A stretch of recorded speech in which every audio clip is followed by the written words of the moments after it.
This is funny. Hey, everybody. Welcome back to our Tuesday night Radical Earth Heart Resonance. And I'm Shelley Darling. I'm here as a founding steward of Good of the Whole and the Connection Field. And welcome. I'm calling in. Now I'm in a whole different watershed and mountains. I'm here in Portland, Oregon. I'll let you know where exactly I am next week because I just got here. But happy to be here with all of you and those who are on Facebook Live. We invite you into this really an opportunity to step into understanding ourselves as whole beings in service of the whole, and also that we are a living expression of the radical diversity of all life. So when we're talking radical, of course, we're talking being bold and courageous, but also understanding that we are in direct relationship with the earth itself, with her waters, with the elements, with the sky beings, with the water beings, the cetaceans and the dolphins and all those beautiful swimming fish, and that we are here to really serve that in a way that brings us closer to ourselves and closer to the land itself. So I'm here with Tyhson, Banighen, and Charlie Riverman. And just a little introduction for those who might be listening for the first time, that we came together, Charlie and I came together, and Tyhson, for what's called the Sacred Evolutionary Dowsing Consortium. And we came together simply being aware of that together we're greater than the whole. And with that, we invited planetary healers and alchemists and empaths and anyone who felt that they would love to weave their wisdom, weave their gift. And I'm just going to take you right over to this beautiful fire. I'm just going to spotlight this fire on Imani's land. And Grand Rising, Imani, and this land is in North Carolina. We'll be hearing a lot more about that tonight because we've been working with this land. And specifically as an expression of just the beauty of what for me is really this songline of the heart, this connecting of the energy within the earth, becoming aware of these different ley lines and portals. And we're really helping together to invite people to come and play with us, to be a part of bringing that dancing spirit out of this earth, to invite it to come and speak to us as itself. So with that, I'm going to just let Tyhson just say hi for a minute, and then we always open with a heart resonance attunement.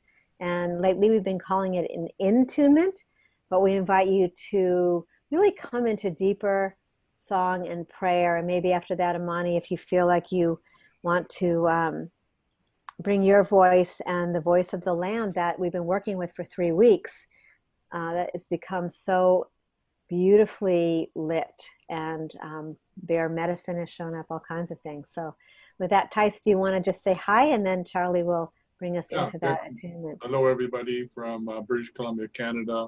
My sacred mountain here is Mount Ida, and halfway between Vancouver and Calgary, overlooking Lake Shuswap with 1,000 kilometers of foreshore. I'm very fortunate to be with you. I'm excited to return to this land. This is a significant project that we're working on. I hope that you choose to join us as we explore the opportunity to work co-creatively with the field and in the field and be informed. And as we release the energy bound in the earth here, we'll release the trauma within inside of ourselves as well. So welcome to this opportunity to work co-creatively together. And without further ado, I'm going to pass it over to Charlie to open up the field. Oh, bless you all for being present. And those of you who are on Facebook, we welcome you to this beautiful call of the heart. It's really a call of the heart for each of us. As Shelley said, I'm Charlie Riverman Bergeron, and I'm from Maine. And I live in the watershed of Mount Agamenticus, which is an ancient sacred place here in the southwestern corner of Maine, about 3 miles from the ocean, and overlooks the ocean, and you can see all the way to the White Mountains and beyond in New Hampshire. And it's not a very tall mountain. It's called mountain, but I believe it's only about 700 feet high. Yet it's an amazing piece of energy. And so that's its gift to all of us from all the land, is to share its energy with us. So as we begin tonight, let us just deepen into wherever we are around the globe, and where the energy is just below the surface of what we put our feet on, what we put our homes on, where we grow our food. Know that that energy is always flowing. And it is we who are the stewards of that energy. That may sound strange, but we actually are stewards of that energy. And as we deepen into that, wherever we are, I want you to call upon the elementals who have been here for longer than can be remembered, and who have lived and dwelled within and around and above all of this beautiful planet. And this is who we connect with many times. And those who connect with us are seeing in us the energy that we carry, the energy that we bring to this circle, the energy that we express in our songs, in our dances, in our ceremonies. This is the circle. This is the circle of life. The resonance of this circle is aligning with the heart of the mother within Mother Earth. And it's giving birth to each of us, not only as we gather here, but in all of our gatherings, wherever we hold sacred ceremony, wherever we bless the water, wherever we offer fire to carry the messages, wherever we dance in the wind,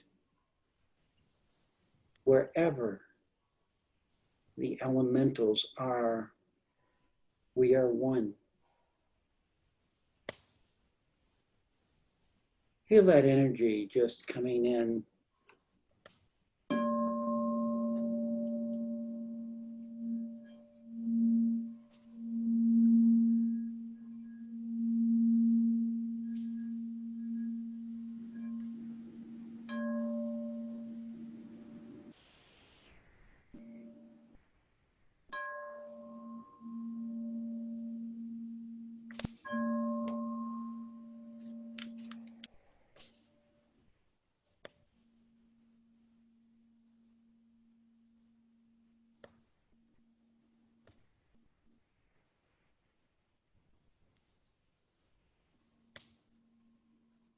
I call that the song of the pineal gland of Mother Earth. Connect yours with hers. Feel her love. Feel her presence.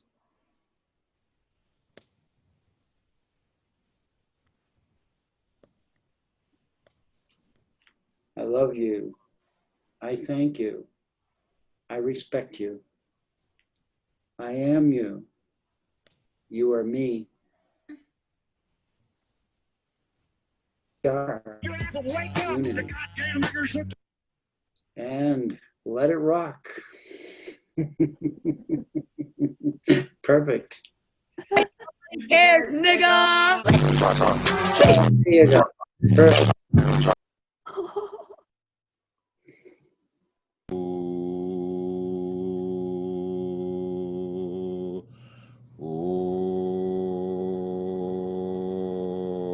yourselves to They can't touch us. step into the sacred silence, the pathway of the heart. Mm. It is lit. It is lit by the golden angels, chanting in divine harmonic resonance.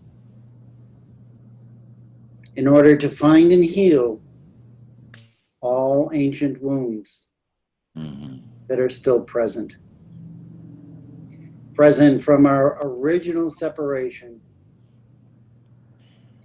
And listening beyond hearing, we are one in glory again. No harm can befall us in this circle. Oh, that's way awesome.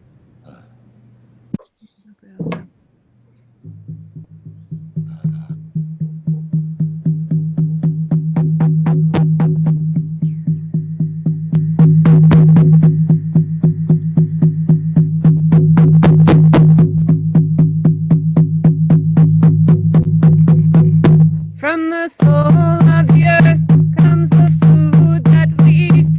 From the soul of the earth comes the water that we drink. The soul of the earth comes the sound of our voice. From the soul of the earth comes the rhythm and the hum. From the soul of the earth comes the sound of the drum. From the soul of the earth comes the rhythm and the hum. From the soul of the earth comes the song of the fire. From the soul of the earth comes the song of the water. Hey,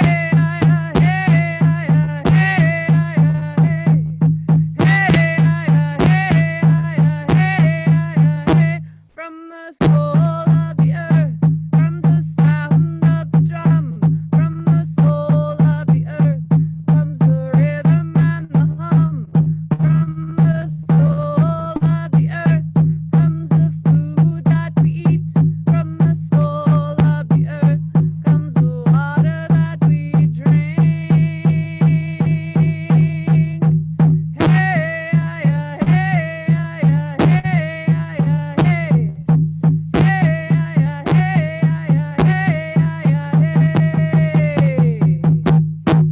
Blessed be.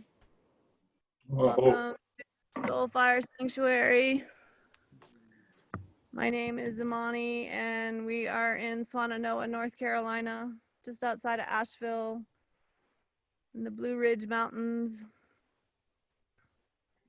home of the Cherokee, Salagi people, Swanee people, and I'm very grateful to be here.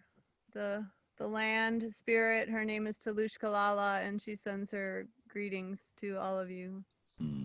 Thank you for being here. Ah, that was sweet.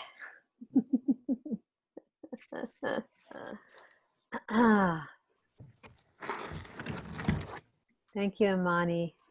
Thank you, everyone. Just what an amazing. that was just like the most beautiful symphony experience. It just felt like it was just like so smooth. So with that, of course, we always invite all of our brothers and sisters to come play with us here in the connection field. And at the same time, as Charlie was talking about the heart, I just felt like, that drum beat of our heart is why we're here. That drum beat of the heart, of the mother's heartbeat, is why we sing together, why we dance together, why we work on the land, to really allow this energy to come back to its original blueprint. And it's really why we come together to really listen. What does the earth want? If you're sitting at your own house and you're listening, or on your land, really one incredible piece to begin with is like, what does the land want? What is it wanting? And really honoring the deva of that land, you know, honoring those that have walked the land prior to you being there, each generation. And I feel like we're in a time of that. We're in a time of really a collective experience of, you know, bringing this return to wholeness. And it's really not a return to wholeness in the way that things aren't whole. They are already whole. The earth is already whole. It's our bringing our awareness and our sense of how do we feel our way back to the land. How do we, and I just want to say it again, you know, how do we feel our way back to that original purposing in which we chose to come here, which has everything to do with pure water, has everything to do with nutritious, fertile soil for those plants. It has everything to do with clean air so that all can breathe and really be able to celebrate and rejoice this, you know, beautiful paradise that we actually live in. You know, I just want to sort of share, I was coming from Colorado today, flying at first thing in the morning. There was hardly anyone on the plane, and I just watched the entire time the absolute magnificence of how the shape and form of mountains, and how the snow was still sitting there, and the riverlets, and how that, you know, when we came up towards actually I don't even know what mountain it is as you fly into Portland. And there's this if you know, take yourself off mute, because I'm just still in sort of a little bit of a daze from flying. But it was this mountain, and behind it was Mount St. Helens. You could see it in the distance, and you could see where the natural formation of the mountain and the way the river comes down off that mountain and creates those lakes. And then to see those rivers being dammed up, you could see that too. And so all of it, how do we embrace the whole? And tonight really is about this relationship of where each of us are standing tall on our land, and also the land that calls for us to pay attention to, the rivers that are asking for ourselves to pay attention to as individuals and as communities. And also just as a moving circulatory system, you know, just like in our bodies, we are one, as Charlie was saying, we are that unity. We are one with it. And so we can feel our way back. So with that, I'm going to, you know, pass it over to Tyhson. And I think tonight, again, we want to do a little group protocol for those of you that are just joining us. For 3 weeks now, we were called to work on Imani's land. And I'm just going to give you another view of that land, which there was a lot of angst going on that land, and a lot of, there had been a fire on that land, a house that burned down, and Imani can share just a little bit for those who might be joining us that are new, but that we've been doing some amazing work, and this, the land and the bear medicine has shown up so beautifully. So I just want to send it over to Tyhson for a minute, Imani, and then we'll come back to you. Okay. And maybe what we were doing was opening with a group protocol as well, helping people to understand, well, what do we do as a dowsing consortium? You know, when we're working with the land, you know, it's not like we're here to, you know, bring our, you know, to try and do something with the land. The land and the field informs us. So with that, I'm going to pass it over to Tyhson. Thank you, Shelley. It's been really exciting for me because as we work with this particular piece of property, the guidance that I've been receiving of how to work with triads, how to connect sacred mountains that Charlie brings to our learning, how to let the ancestral whales and wolves come through. I mean, there's been so much going on since we last talked, which I know is directly connected to the work that we've been doing here collectively. So it's like we've just opened up a vortex, or created a safe circle, using the First Nations term, you know, a sacred circle that allows our ancestors to come through. And our spirit guides and the little people and the angels and all of those that feel called to this birthing of the new earth, to assist us in rediscovering our sacred relationship, not only to ourselves and to our heart, but to each other and to the land and to the Divine Mother, which of course is also is Mother Earth herself. So I'm really excited to pass this on to get the latest report from Amani on the land and what's been happening over the last week since we gathered. I know I can feel lots has been going on, lots of change and transformation. And so I'd love to hear the voice from the land, Ramani. Thank you, Tyson. There definitely has been lots of transformation happening, and in a lot of ways, it's so big. It kind of like I'm kind of like this with it, that I there today I had an encounter with a mama deer and a spotted fawn. And that was really beautiful. And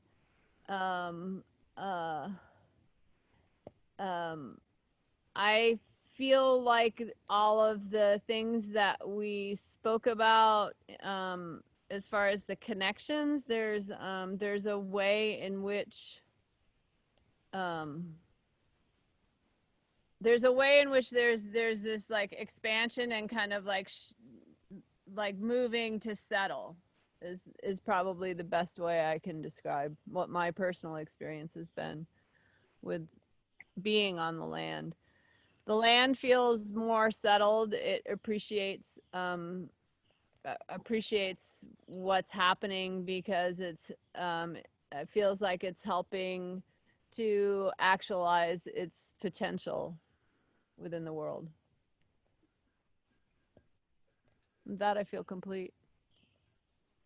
Oh, one thing I wanted to say is that the house fire was my home, but it isn't connected to this particular property.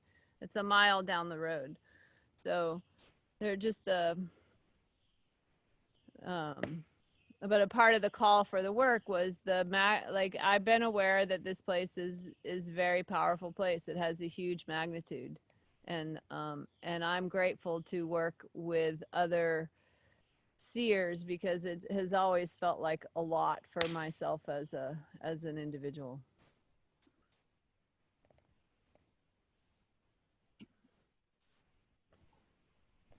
Thank you, Amani. And I'm feeling tonight to invite everyone, those on Facebook Live if you want, to connect with this piece of land by bringing your voice into the circle. Just bring your voice in. Where are you standing? What's your river? What's your mountain? And again, just feeling this relationship with this property, but also as a collective, because I know that when we've been working on this, what's been happening is there is a growing sense of continuity with the people who are showing up here on this call, and that your land and what you're feeling is directly connected. And we're here. What's really beautiful is we're here playing with that, right? Nobody's right, nobody's wrong. It's just simply like let's play and let's see what emerges. We're listening to the field. So with that, we're going to just invite everyone here to very concisely to share your name, your river, your mountain, what is moving with you, and maybe if there's anything coming to you in terms of your relationship, envisioning this grid it's really connecting up with this land. And we've also been Jose Akpumunis has been at Mount Shasta. This land is connected to that, and as Charlie was saying, Mount Agamenicus in Maine. And I'm speaking for this land tonight, and I will be clearer to when I get back here next week with near the Columbia River and the Willamette River. So I'm not sure what watershed I'm in right now, but we just hold that. And also, wow, I just realized something. Tyhson and Charlie. this is the land that we worked on, when I was here last summer, right? So The land with that, the tree? Is this the land with the tree? yeah, the land with the tree. Yeah. Yeah, and so let's just bring into light this land, and then I'll just, for right now, the native people that were here, and if there's any stories around this land that you or Charlie might want to bring in, and I think that would be perfect. But let's let everyone share, and those of you on Facebook Live will bring that in. If you write it in, we'll bring that in as well. So blessings. So, good evening, and thank you, brothers and sisters, for bringing this together. It lightens my heart. As I sit in these circles, often I try to find where is my being in the place of there, and what am I reflecting, and what of what I'm reflecting needs to be spoken. Most of my life, I worked 27 years for LA County Child Protective Service, and most of my life besides that, I functioned as what you would call a cathartic therapist. So for me, a lot of life has been around emotional release. And I bring that in because I hear everything coming here. And the one question I don't hear being asked is acknowledgement of the pain of what has come up to now, however long, far back that goes. And can we have the courage to embrace that in order to time when I sit in spiritual circles where I get in this place of I try to more and more these days I try to find myself in this place of balance between neither repress nor indulge, and I don't know which side I go on any time, but I just feel I need to speak to that, whatever wounds are here that we are in the embodiment of releasing while we go towards the healing. I need to speak to that, and that's what I'm doing, and with that I'm complete. Thank you. Maybe I can jump in and give a little bit of background. For myself, some of the linkages that have begun to appear with regard to this land, and maybe some of these linkages are shared with others. I know some of them spoke to this, so I know it's just not me. But historically, we have connections through this land to the founding of America, Plymouth Rock. We have the Trail of Tears. We have a linkage to modern day Washington, D.C. We have a link to Mount Ida. We have a link to Mount, where Charlie is, Mount Indigus. We have a link to Mount Ida, where I live, in Shuswap. And these, I want to say royal roads, I don't know where that's coming from. These energy lines are activating and releasing trauma as we speak. And not only in this time frame, but the interesting thing is, like, historically it's happening as though time is just is inconsequential. It's all coming together in all these lines. It's just like when Charlie does this work, it's just like I feel this energy going through the grid and lighting it up everywhere. And so it's like, I was trying to explain it today to somebody. It's like if you were doing acupuncture on a human being, and you came to a part of that meridian that was all bunged up, and you worked on it and released it, all the energy would go throughout the body, it would just spread everywhere. That's what happens with the earth. So we're finding those pressure points, and this is one of them that has had a lot of trauma. And when we release it, the energy goes everywhere. It's just like incredible. It's like such a gift. I'm just astounded by the magnitude of the potentiality of every piece of land. As we release the trauma of the land, it releases a trauma inside of us, and it's such a gift. We all become blessed. And I know the earth doesn't really need humans, but I think we're really helping the birthing in the new earth as doulas, so that she doesn't have to go through so many birth pains. That's my feeling anyway. So with that, I'm complete, and I'll pass it to the next person. So thank you, David, for bringing that up. Very much part of what I feel in this whole process. Thank you also. I would like to ask if where you're at in your landscape, if you are feeling some pain in that land, I would like you to feel that, because this is part of the process of this sacred evolutionary dowsing, is to provide the opportunity, or if you would, I would say the vent holes for this to evaporate, to dissipate back into the non-existent time in which it occurred, because there is no, and this is what's been part of the process of planet Earth. It's been constrained in time. And I can't tell you where this information really comes from. It comes from me, and this see it. And many of you are probably receiving many messages that are similar.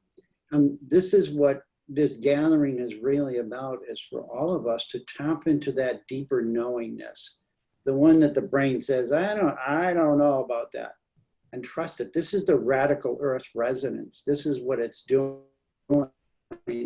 It's opening gate in our own, the grid of our mind, so that we are able to align better and deeper with what is happening, not just all over the world, but right in our place, right where we sit.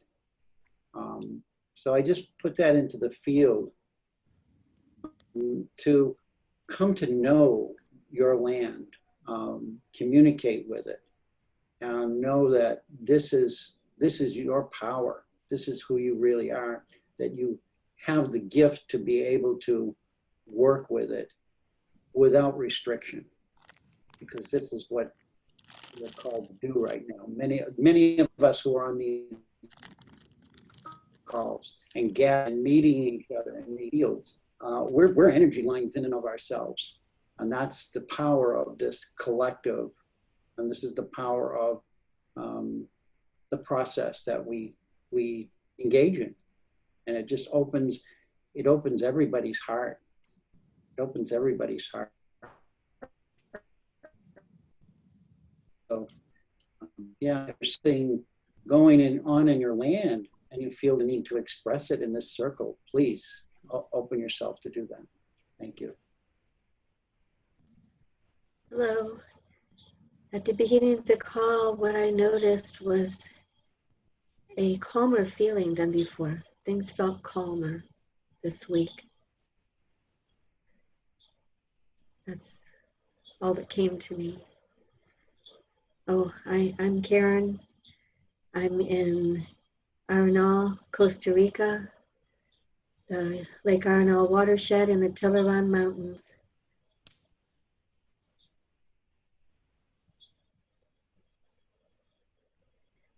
That's complete for now.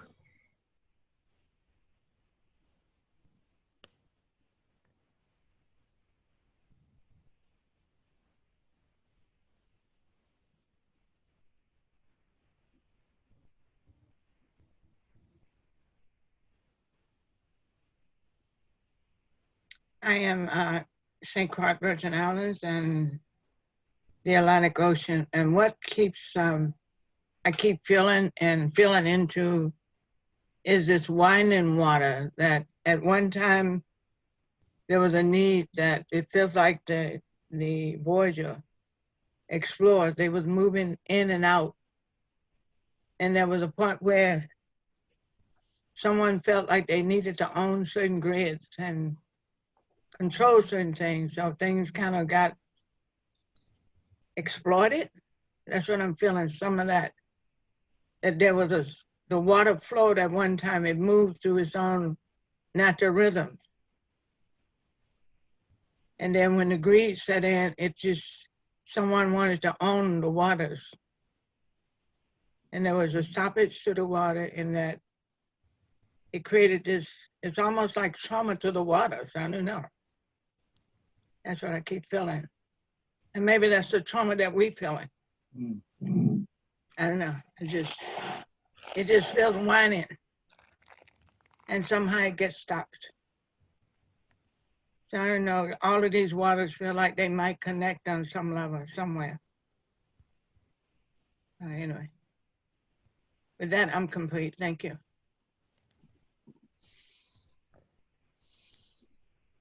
I just want to step in for a second. It's starting to rain here, so I'm gonna move my computer inside. And so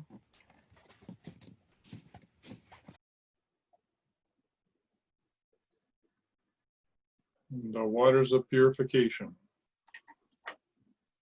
I want to I want to bring in some of the people that are on Facebook Live that are sharing, and we want to bring you into the circle. Cariana Harbin, who says, thank you all so much. I love hearing all that you're sharing. I'm personally feeling a lot of sad fear, uncertainty, congestion, nausea, discomfort, grief, vulnerability. I thought it was just micro personal, but as I settle in here with you all, I feel a comfortable shift. I'm on our land in the Finger Lakes, upstate New York, a few miles east from the Seneca Lake and west of Cayuga, a region known as Peach Town. So I'm going to just, my granddaughter has just come in, so I'm going to just keep on listening, and I'll bring the other ones from Facebook Live where you're with us, and we'll bring you in a few minutes.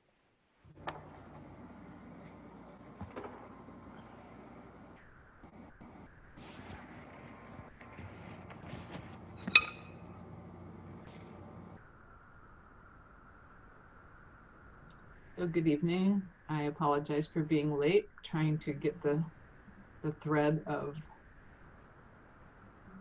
that beautiful baby. Sorry, I'm distracted.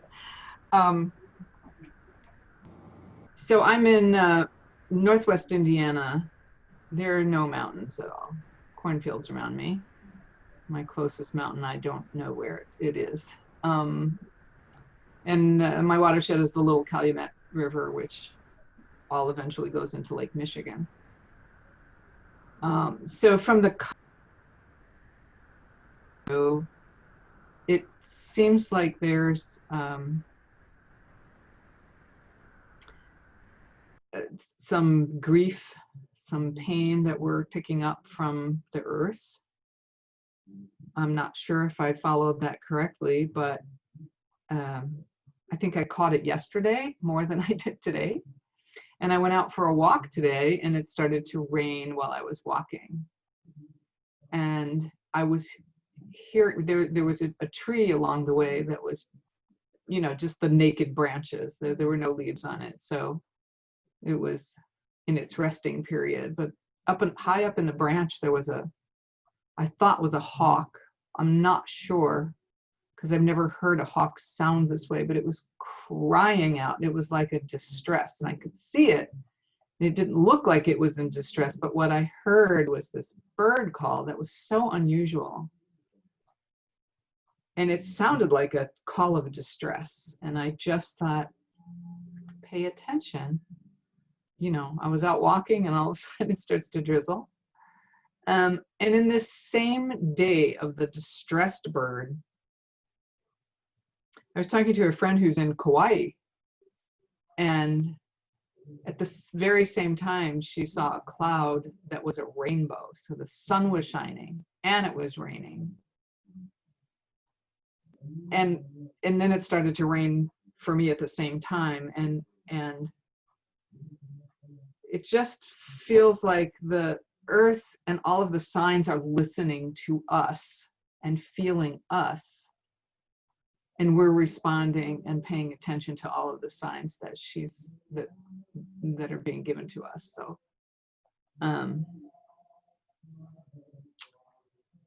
hopefully that followed along in the thread, but that's what I'm picking up here. And the connection is really beautiful and magical, very magical. I'm complete for now.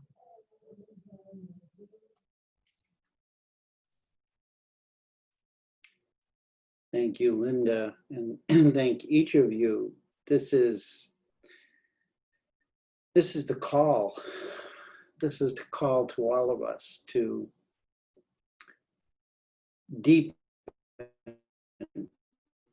our roots into the ground where we are and make those connections, even if it's just in our local area. And the concept of grid work is really not really a science as much as it is it is listening to your heart and finding the places through your guidance, your higher guidance, as to where you need to connect. And I just share this in the beginning, 20 something years ago, I had no clue of any of this. And my geometric pattern is the triad, and others may have other patterns. But if you listen, find those places in your local area. If you're dowsers, use your rods or your pendulum. If you're not, just where is your favorite place to go locally, where you feel the energy is in alignment with you and you are in alignment with it? Because those are the points that need to be connected, and honor those. And so I try to encourage people to step into that and just go and say a prayer or a chant or play the drum. It very simple, just a simple bless, but just recognize that those are the places that Mother Earth is gifting you from. And these are the places where we can return the gifting back. And know that in the greater grid work of this planet, which is now undergoing a major healing and a major reconnection, it will all be connected. All we really need to do is just open our hearts to our local area. And just like this has brought us to Swannanoa, Jerry in Williams, Oregon, and this is how it works, is just trusting what you feel, listening with your heart to Mother Earth. And as Linda expressed, that the trees will speak to you, the birds will speak to you, everything will speak to you. And most of you know that. I know that I'm not talking to to people who are asleep, but I just, again, it's journey of knowing that this is where we have always dwelled in truth. It's just the illusion overcame humanity. And it's time now that and we, the ones we have been waiting for, to do this. And we all can do this. I don't mean to preach. I apologize for that. It's my nature. Bless you all. Love to hear from somebody else who's feeling the land, because this is what it's about. This is what Imani felt was the land. It gave us the opportunity to tap into it. And so with that, I'm complete. Thank you. Thank I you. would love to share. David, you wanted to say something? Go ahead. I'll go after you. Thank you. Thank you for sharing those words, Charlie. Elizabeth here from Northern Ontario. I don't have any mountains around. As for the watershed, I don't even really know what that means. I'm going to look into this. I am close to the Great Lakes, and there is a river nearby, the Serpent River. You were speaking, Charlie, about the land gifting us and then us gifting back the land. And there are two particular areas here that I've been called to, and I've gone and I've done ceremony, but I've done ceremony for other people. I never did it for the earth itself and for the waters in those areas themselves. I never even considered to do this, but I was divinely led to both of these places continuously.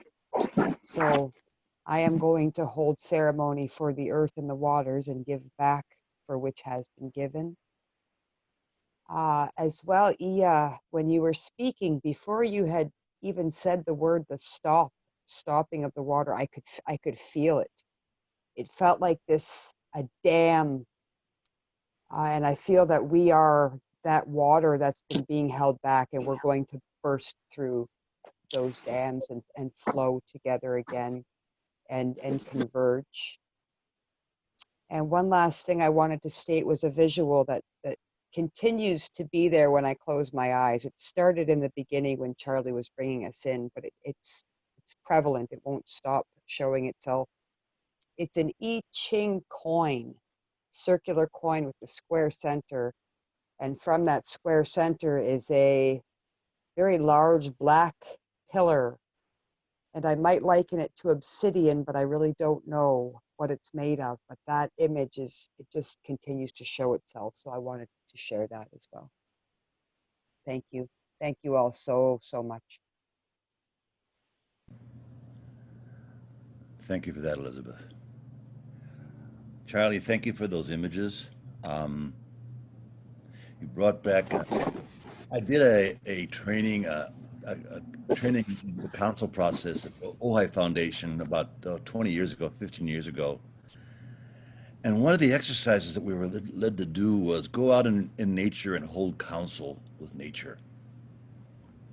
So I went outside and all of a sudden I came into this grove of trees and I saw the trees were roughly sitting in a circle.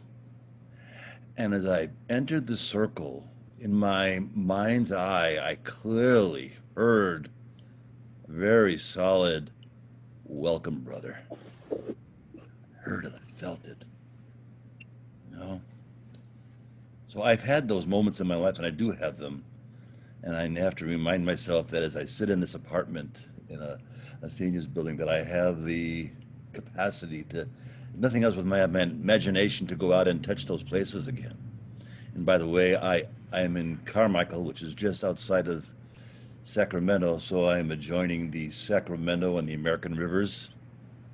And from where I am, I'm approaching Shasta, and now to the Pacific Ocean. So there I go. Thank you all.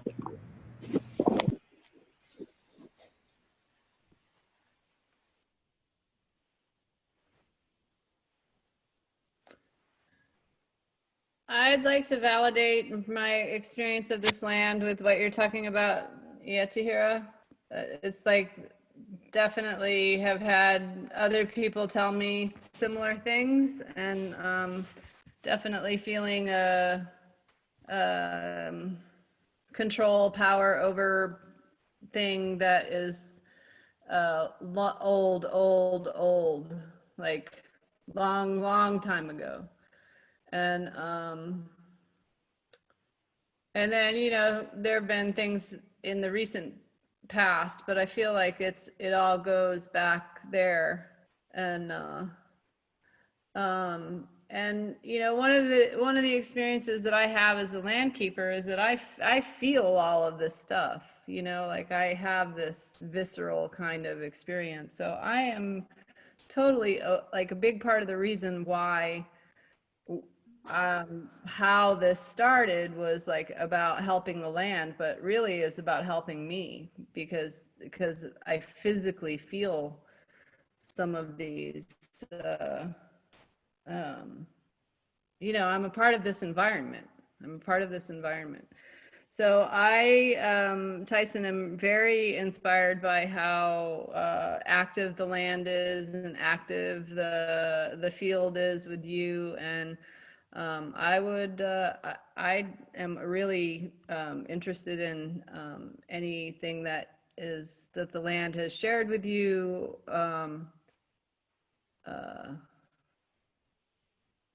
I don't really feel like I need to say more. I'm like really opening my heart and opening my invitation to hear what you understand, for us all to hear what you understand. Yeah, this is Tyhson. I don't know what I understand. I guess that's beyond the intellect or trying to put into words. You said something that I found really quite exciting, and maybe it will happen tonight. I don't know on the call, but and one of the calls you said, and the ancestors have gathered, and I got the impression that they've gathered many times on this property. It's not an unusual for the ancestors to gather. and they're waiting for us or to show up. Did I get that right? And I thought that was really, in other words, there's a meeting of interdimensional portal on the land of not only the past, the present, and the future, because when we're in oneness, there is no time, and therefore all the parallel lifetimes and all of the past, present, and future all collapse into zero time. And so we have infinitude of possibilities of what can show up through the portal in order to communicate with. But if I understood you previously, you said that there was a gathering of elders on other dimensions that were waiting for us. Did I get that right? Yes. Yeah, there's a council of 12, and there's a 13th seat for humanity. And there's a 13th for what? Did you say? For humanity. Right.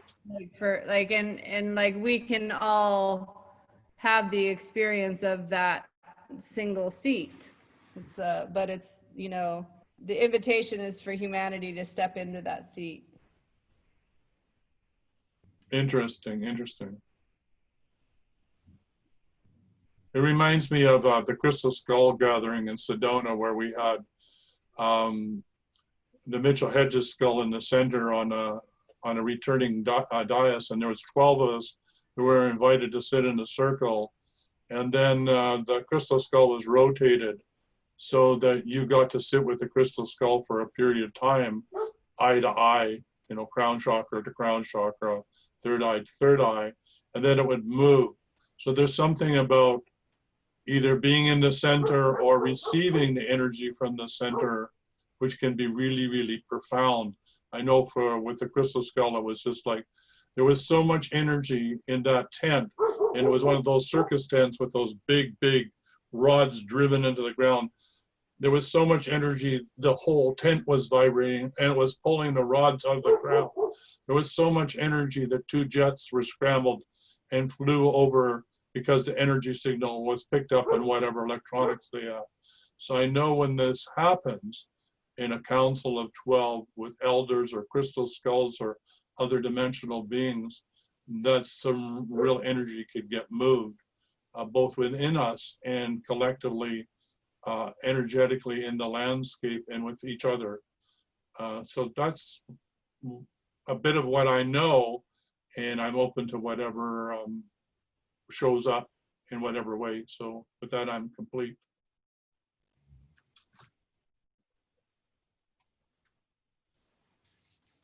Thank you for sharing that, Tyhson. It reminds me that the woman who had possession of the Hedges, Mitchell Hedges skull, I forget what it's called. Yeah, Mitchell Hedges crystal skull, yes. Right, she lived down in the next town, and she had there was a day that she was bringing it out and showing. There was a small group of us in a room having that same experience with looking, you know, right into the crystal skull. And it's pretty amazing how this thing is created. It's like, it can't be man-made, and yet where does it come from and what is it? And I think the connection to the earth and the land and all the messages that come through, for me, so much comes through in dreams. And before I even knew there was such a thing as crystal skulls, I had a dream about one. That I was on a sidewalk, and instead of grass, there was sand, and the sand blew away, and this crystal skull emerged. It's like, what is that? So I don't study them. I don't really know a lot about them, but I was in the presence of that one crystal skull. It's quite amazing. Yeah, the energy's intense. So what is it telling us? Where is it really from? And what is this? And, you know, is it telling us that the human skull has the capacity to be crystal clear and only magnetic, or the properties? You got it. That's exactly what it's saying. And we're crystalline spirit beings, and we're moving from carbon-based to crystal-based. And that when we're in the presence of a crystal skull of that magnitude, which is an interdimensional being, it awakens that memory of us too having that capacity to be telepathic and to activate the crystal light within inside of ourselves. But I'm not just the only wizard with crystals here. Charlie, maybe you can jump on and talk about what the crystal skulls mean for you. Where did that Charlie guy go? That was my introduction to grids, was through his crystal skull named Max. And I had no concept of any of this, nor did I have any concept of crystal skulls. And I was invited to go to do that from one of my fellow Reiki students as I was becoming a Reiki master. And they were all excited. And I said, okay, I'll go. And when I met with Max and sat directly opposite, I was taken into the grids of the universe. And the message was, welcome home. And I said that because it was, at the time, I couldn't understand it with my human mind whatsoever. Not that I understand it now, but I know that I'm to work with that. And that's why I started grid work. Nobody's taught me. There are other people who do this work, and I bless them all, and they have great wisdom. And I encourage people to look for the crystal skulls. There's the story of the 12 around one, the 13 crystal skulls, 12 skulls around one. That's another story I invite people to investigate. The council that we hold right here, which comes from out of the Sacred Evolutionary Dowsing Consortium, is based on that 12 around one principle. And it's a principle where each one of us, even if there's not 12, there's a placement with an elemental or a spirit, or we invite somebody to hold that seat. And know that that's it's a complete energy field that can't be distorted under any circumstances. It is complete unto its. It's the power of creation, if you will, on many levels. And that's my understanding. But there are other people who have explained this. And so, again, this is where Mother Earth and the energy of the shifting of the evolution of both humanity from being carbon-based DNA is this process that we're going through.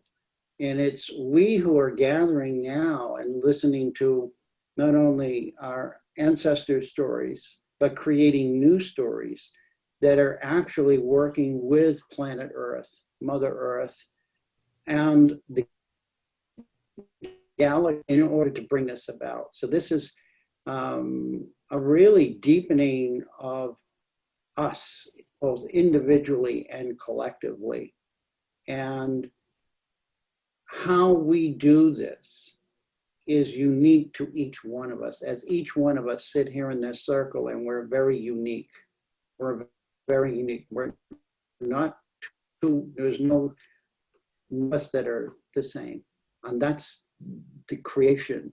No, we weren't supposed to be the same. We were all to be one whole together, working like the fingers work together, like your toes work together, your arms and your legs work together to complete this wholeness. And this is where the separation has created the distortion in Amani's land, the distortion in Washington, D.C., the distortion in Paris.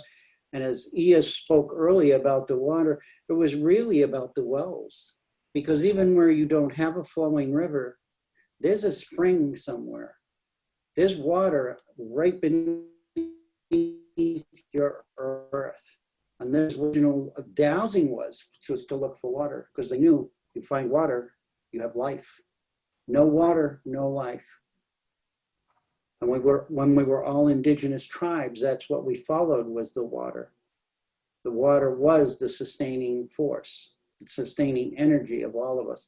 So this, again, as the water flooded in Mani and it was raining somewhere else, this is perfect. This is, I look at that as a sign that says, yes, thank you. When it rains, thank you. The water is thanking us and gifting us back the life that we really are, the light, that energy. So whether you work with grids or not, as I said before, find those places in your landscape that you feel that connection. Maybe, you know, it can be water. This is why we say mountains, water. We know that these are energy vortices. And that's what we connect with. And we find them and locate them in our own neighborhood. And as we do that, our connection with that shifts the energy, because we're recognizing it for what it truly is, this powerful living force, this living energy that was never intended to be controlled by anybody or anything. Thank you. Thank you ever so much, Charlie. And just a little note here, there's 13 on the call now, so each one of you that speaks is in the center as the leading light, so to speak, of 12 around 1. So take your opportunity to be the navigator and speak from your soul, and let's hear from each of you. And with that, I'm complete. I'm going to jump in. As soon as that word navigator comes in, my body goes, lights up. And tonight it's amazing. Like I just had to leave because my little granddaughter was grabbing my finger and inviting me to go say goodnight to the garden with her. And coming back, this conversation about the skulls, and I think it's really interesting. And I really want to make it clear that those of you that are on Facebook Live, that you are a part of this, and you can join in, yes, by typing it in. But I also want to acknowledge that Nana Shuni, I saw you pop in just like a minute ago, and without saying too much, this is, you know, we were talking about the call that the skulls were calling, and what that was. And I just want to acknowledge those of you that haven't met Nana Shuni from Guatemala. She is a beautiful, loving force of the heart that has really been coming together with us in the connection field through the poets of the sacred fire, and even in the morning fires. That, you know, what we're doing is what I'm hearing is we're building this grid of hope, and that the fact that these 13 skulls are coming and wanting to speak and coming together and just wanting to be, I don't know yet. I'm just feeling incredibly touched that there's something happening in this honoring of this 12 around 1 and this sacred geometry, this understanding of those of you who've been with us inside of the connection field. With it's more than just a fire every morning. It's an addressment, more than an acknowledgement of the Mayan cosmology, of this cosmology, that when we attune to it and we understand these, and interesting enough, 13 days, it shifts every 13 days, and I'm just really learning about it.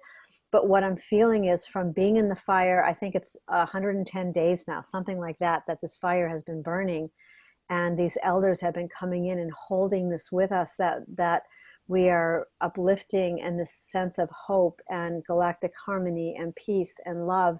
This is why we're speaking about this. It's, you know, I loved Linda's dreaming, you know. For me, the skulls came in this journey connection with Waitaha in New Zealand, and the skull that was taken and brought to Hawaii, this crystal skull, and that it was carried in the waka, in one of the lead wakas, the wooden canoes, as we understand from from New Zealand, from Polynesia, yes.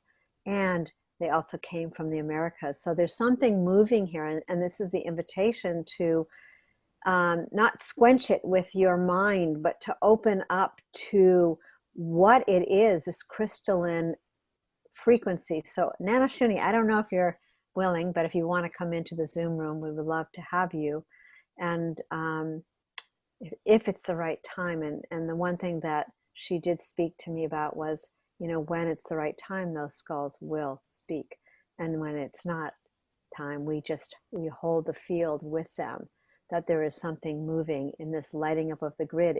And even weaving back what David was sharing, that the pain that's sitting in the energy field, the suffering, the dishonoring of the original people that were on this planet, that were here, and before that. And this is part of what's moving, is where it feels to me, because I'm sure Tyhson mentioned this, in fact, this is redundant, but, you know, as a consortium 2 years ago and last year, we worked on Washington, D.C., actually worked on it twice as a collective, you know, and it began with this 1,000 goddess gathering that happened right in the front mall. So just wanting to just have us understand that, okay, I'm hearing the song. What? There's something moving here. What it is ain't exactly clear. But there are men with guns over there. But we're bringing in this peace and love and hope and vitality. So I want to thank you all. And I'm just very fascinated that, and I didn't even think about it coming here. I thought about my granddaughter, but the land that I'm sitting on, it's a tiny house community, and in the center is a fire, and in the center is a garden. And I feel that this land has called us back. And one of the things about this land, I'll end with this, is that this used to be a tree sanctuary, a tree foresting, where trees were grown, until it got taken over, and only one tree was left. And when I came here for the very first time, oh my God, I'm just getting another hit, we did some dowsing on this land, only to understand that tree, you know, it was vital that we connected with that tree, that it was holding the pain and the suffering of this land, of this native land. Also, by the way, when I left here, if you remember Tyhson and Charlie, I placed a spiral, a serpent in the center, over in one of the corners of the land. And in fact, tonight my daughter reminded me, did you see it? You know, so there is that energy that's still sitting on this land. So, you know, again, we're just connecting this all up and listening. So thank you for hearing me, and love you all. And yeah, more to come.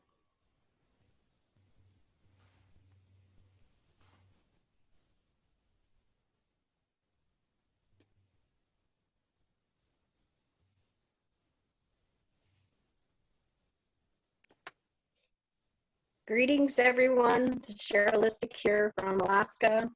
I just popped in the call about, I don't know, 20 minutes ago, but it was right at the same time that you were speaking of the crystal skulls. I have two things today. One is on the skull. I had an experience where I had a ski accident and I hit my head and went into some sort of shock almost.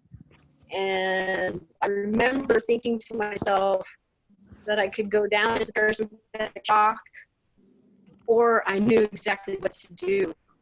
And when I said that, then this grid pattern went through my head and then down into my body to help it heal. So yes, definitely, I think that we have the power to heal ourselves through the crystalline energies, through the grids being placed up. So that's kind of my experience with crystal skulls. And then from last week, we did our journey where we spoke of all the places. I noticed that most of the places we spoke of were volcanoes or former volcanoes. And it ties into the underworld thing that, you know, all the volcanoes are all this magma. And all these magma chambers, you know, there's all of this fire going on underneath the earth. And last week, it all connected up. It all connected together. So we did some major work.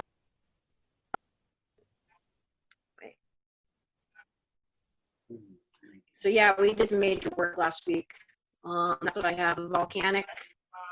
And then also the crystal skulls are made from the new volcanic energies. That's where they come from. Okay. I'm just going to. Thank you.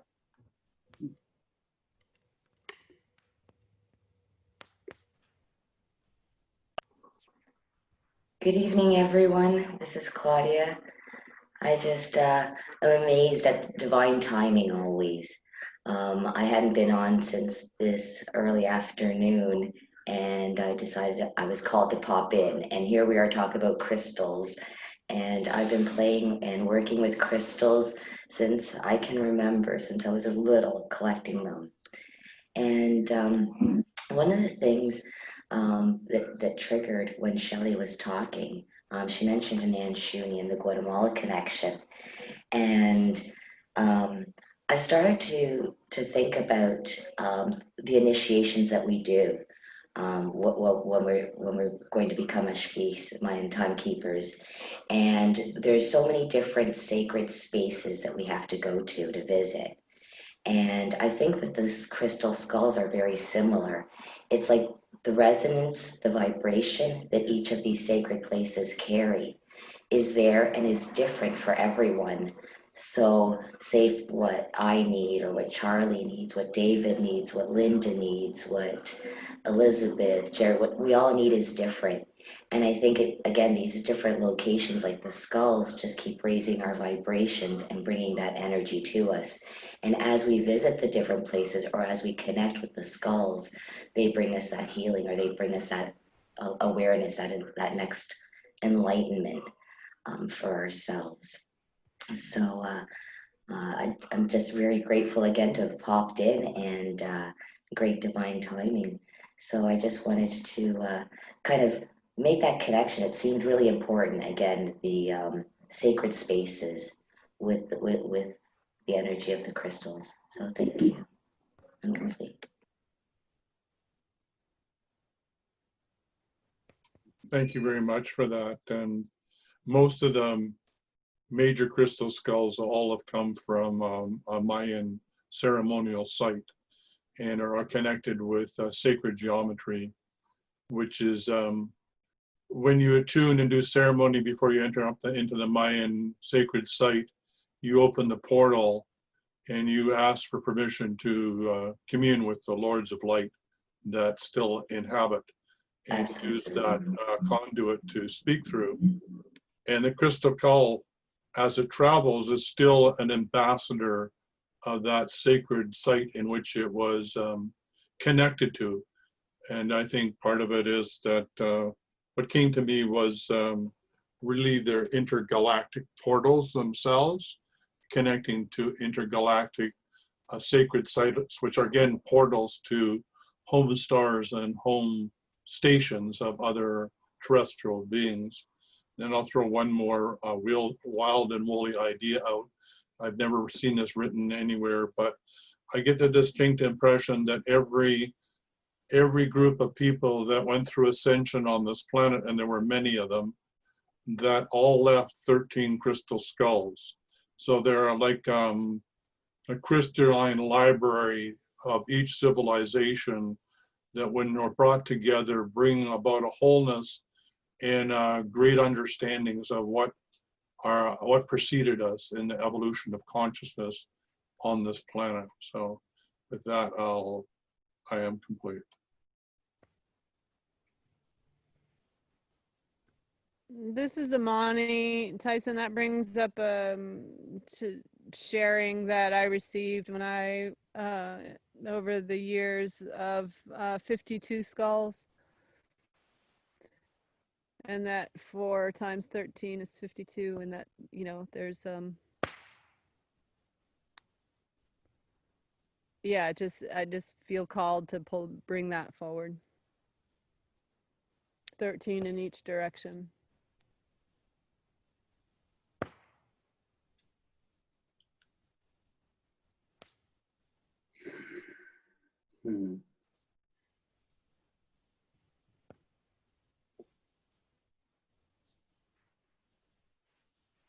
Good evening. This is Jerry and Williams. I've been listening to the winds. It's like every time someone states something with clarity, with that knowingness, the winds pick up. And here, you can hear the sprinkler. The only rains that are going to come are the ones that I bring.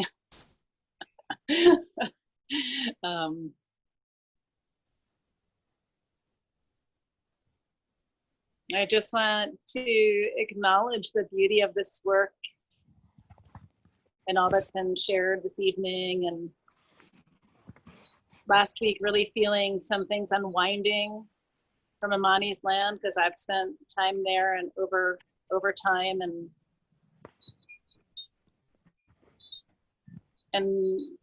how my introduction to gridding came from that chamber that's there on that land, when she told me to go inside and fill up and go out and play flute, and go inside the chamber and fill up and play flute and light up the grid. And when I think about where I am now, which doesn't feel so much connected to mountain, though there are mountains all around, or water, I feel like there's that piece of being here. And I knew when I moved to Southern Oregon, one of the reasons I said yes was to create this new relationship with the winds, because it's the only place I've been where I can hear the wind coming before it gets here. And just the very quality of the air and the trees and the landscape.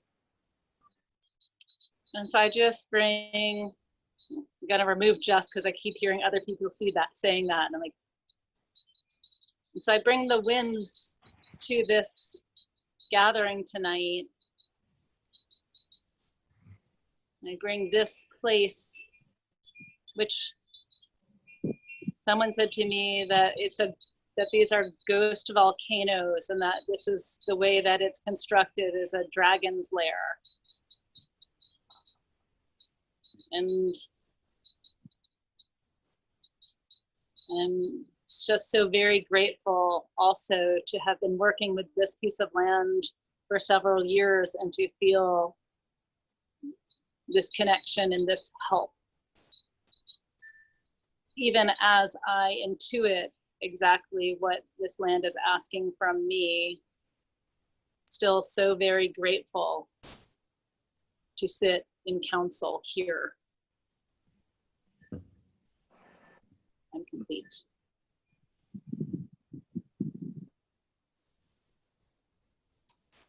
Thank you very much, Jerry. Just to let you know, from the Mayan perspective, the wind is the spirit, and its name is Ik, and it's in a T. And in sacred sites like Palenque, it's the stone wall is set up, but the T is an opening, and the wind blows through it. It speaks to you. It literally speaks to you in a tongue that you can begin to understand. It's like an ancient tongue. And some of the more advanced sites of the Mayan, they have a whole grid on the top that are shaped like T's, so that all the wind plays multiple notes. It's like music of the spheres as the wind plays through the structure. It's just like the harmonics are absolutely amazing. So yeah, so the fact the wind is speaking to you, it means that you are blessed by the spirit, of the gods of the Mayans, who want to inform you of the importance of when people speak or the truth is spoken. So with that, I'm complete.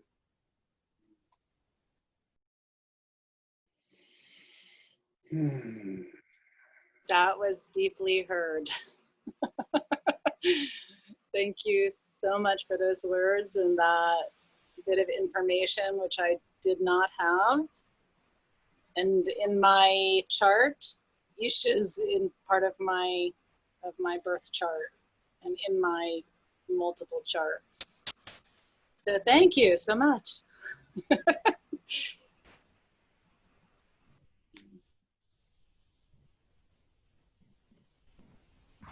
So in honoring this, oh, go ahead, Imani, do you want to share something?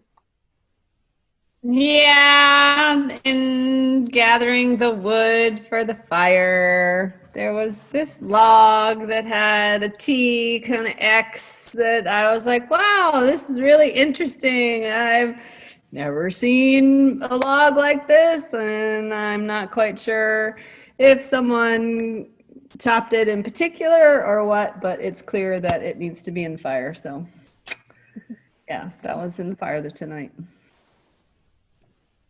Yeah. Beautiful. Wow. So for me, this evening, this time together is just supporting this ever deepening and ever spiraling up at the same time, this toroidal wisdom brought by the winds, brought by the voice of each one of you. And, you know, just being fully, like for me, when I was just listening to that, just being fully brought back into the present moment. Like, you know, in this deepest knowing, we are still at the edge of the unknown. We are being gifted the experience and to wonder, you know, and that's what I want to leave everyone with tonight. That's what we're, you know, to just be in that wonder, be in that awe, be willing to listen in ways to that wind that maybe you haven't listened in that same way. And you've helped me, even though I'm really, really tired, you know, to wake up to the voice of this land right here. You know, why has it brought me back? What is its connection to all of you? What is its connection to these manifestation stations that are happening? You know, so, and the skulls, you know, bring that into our dreaming tonight and bring it back to us, you know, next week. Or,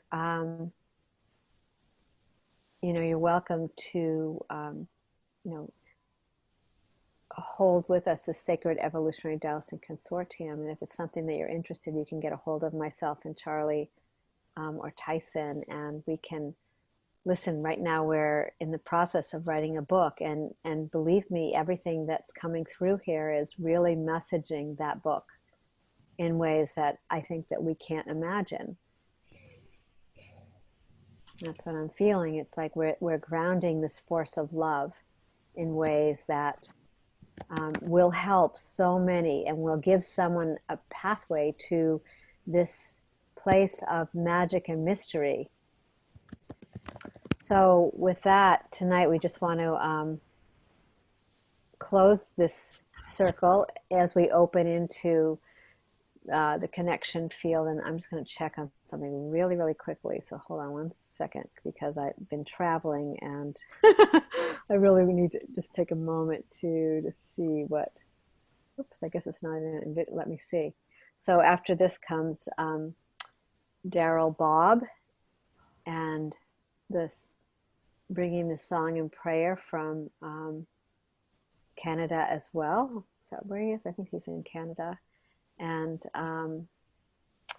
so anyway, I'm sorry, I'm really tired, but I just want to like thank everyone, and maybe we can have just a little drumming or a little flute to just take us into this next moment. And please, for those who are listening, there's many of you that I've seen, come join us in the connection field and bring your voice. It's really simple. If you're discovering this new, just simply to go to connectionfielddigest.org, or go to Good of the Whole and look up the connection field, and you're going to start to see the calendar.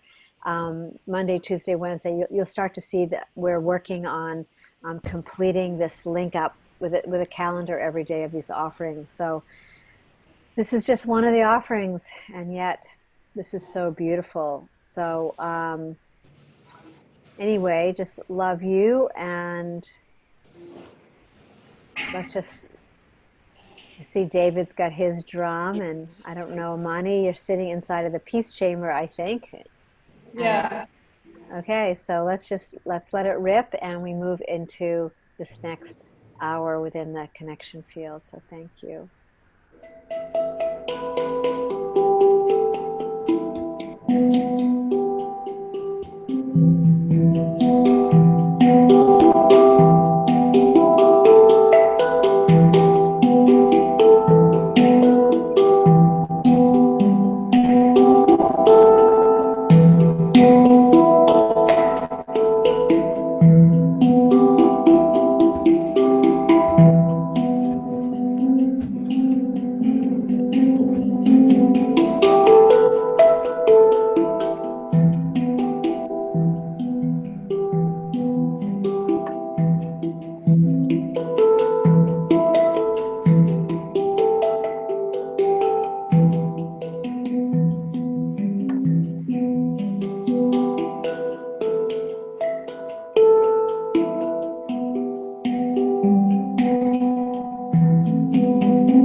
So thank you all so much. Tyhson, and here's Charlie's skull holding. Charlie, you want to hold that up? There we go. They're laughing, they're enjoying, they're delighting. And then if you noticed Imani, here's Imani, just for those of you who aren't in the Zoom room. She's in her peace chamber on that land with another one of the skulls. And I know Jerry is holding a skull gifted by Charlie on her land. And so anyway, we just take this. And so I just want to say that Charlie and Tyhson and I will talk during the week, and we'll look at the best way to continue feeling this deeply. And also I am in contact with Nana Shuni, and there is something coming up about a divination of the 13 skulls, which so I just ask you just to hold that in your heart in quietude and in solace, and enjoy that something's moving, that it's time to do, that they're being called together again. So how that will show up, I'll let you know. And there's so much. Please stay abreast of the digest. There's something coming that you'll see hopefully tomorrow in the digest, that there's a very special event that is going to happen, part of the Four Worlds Institute, along with Good of the Whole. That is going to be something that's really vital for our world. And so we'll be introducing you to a beautiful First Peoples woman on Saturday, next Saturday. And I invite you to come into the Women's Circle tomorrow, as well as staying on with us right now to go deeper into song and prayer with beautiful brother Daryl Bob. And then I also want to let you know that we're working with Uncle Maestro Raul to bring children of the sixth son, following Daryl Bob, coming in the next week or two. So there's lots happening. Also, we want to invite you into. There's so much happening. So Jose Akpu Muniz is bringing forth standing in sacred authority, leading change with the ancient Mayan cosmology, through ancient Mayan cosmology. So that's really the first offering from the Connection Field as a 12-week course, and everyone is invited.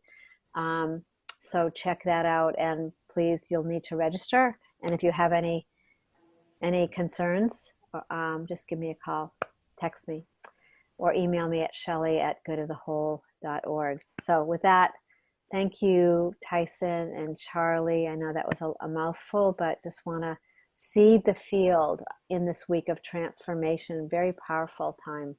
So with that, blessings to all, and love and hugs. And Facebook Live, we'll see you back in a few minutes. Good night, everybody. Night. Thank you.